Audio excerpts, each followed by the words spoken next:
వచ్చింది. నల్గొండ వెళ్ళాను నా పిల్లల్ని తీసుకొని. సార్ ధనంజయ అన్న వెంట ఉంది నాకు, మందర్ రెడ్డి అన్నయ్య, మళ్ళీ నల్లమోతు భాస్కర్ రావు, ఇంకా మాజీ జెడ్పీటీసీ చైర్మన్స్ వీళ్ళందరూ కార్లో వచ్చి బెటాలియన్ కూడా ఉన్నారు నా ఎమ్మటి. అయినా సరే నా మీద అంతా అటాక్ చేసి నామినేషన్ చింపడానికి ప్రయత్నించారు.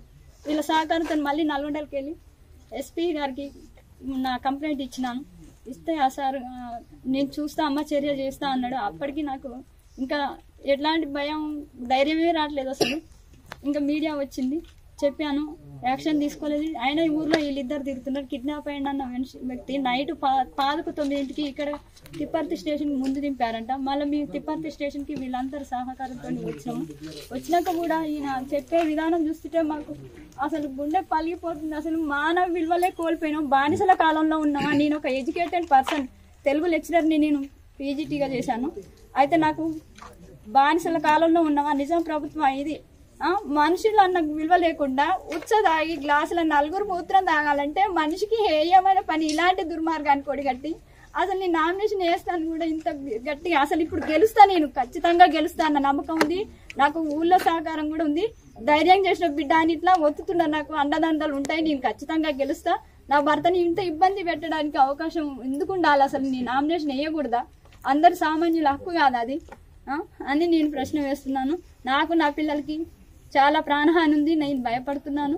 ముందు ముందు కూడా ప్రచారంలో భాగంగా నాకు రక్షణ కల్పించాలని కోరుతా ఉన్నాను. మీరు టీచర్ అండి ఎక్కడ? తిప్పర్తి మోడల్ స్కూల్లో చేశాను సార్. చేశారు.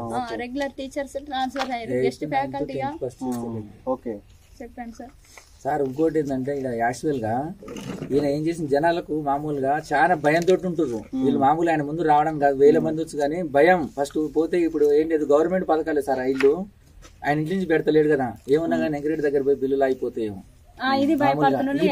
ఇప్పుడు మీరు తను వాళ్ళు కిడ్నాప్ చేసిన తర్వాత మీ ఇంటికి రావడం కానీ ఏమైనా జరిగిందమ్మా? ఎవరైనా వచ్చి ఏమైనా చేసారా?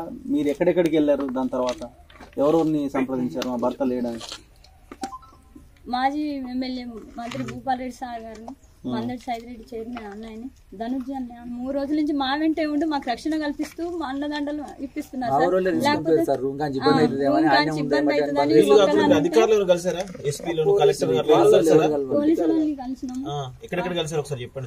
నల్గొండ ఎస్పీ కార్యాలయానికి వెళ్ళాం, తిప్పర్తి స్టేషన్ కి వెళ్ళాం.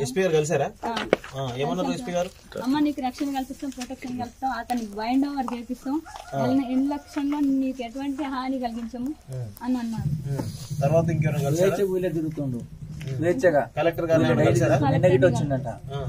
ఇప్పుడు మీరు ప్రచారం చేయగలుగుతున్నారా అమ్మా? ఈజీగా ప్రచారం కాదు సార్. నిన్న ఒకటి సార్, నిన్న తిరుమల మల్లన్న వచ్చిండు.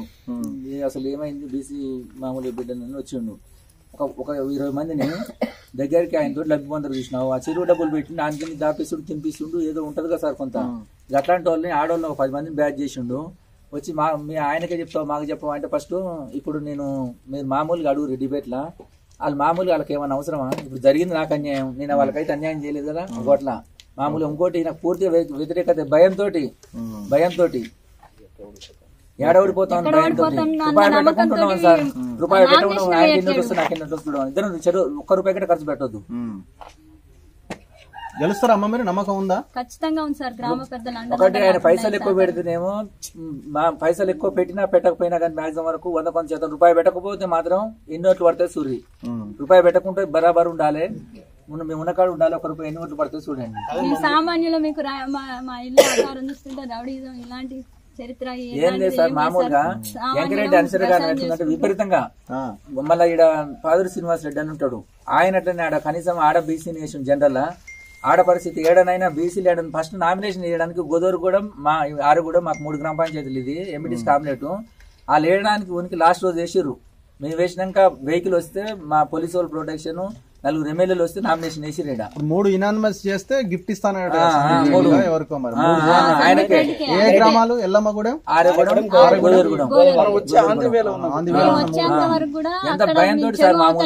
సార్. ఈ ఊరోళ్ళు ఆ ఊరోళ్ళు మమ్మల్ని చూసి బెటాలియన్ బస్సు దిగింది, 8 కార్లు, ఒక 2 తార్లు, ఇంత పోలీస్ సమీక్షలో సిఐ ఉన్నారు, ఎస్ఐ ఉన్నారు, పోలీస్ స్టేషన్ తిప్పర్తి మొత్తం ఇక్కడే ఉంది.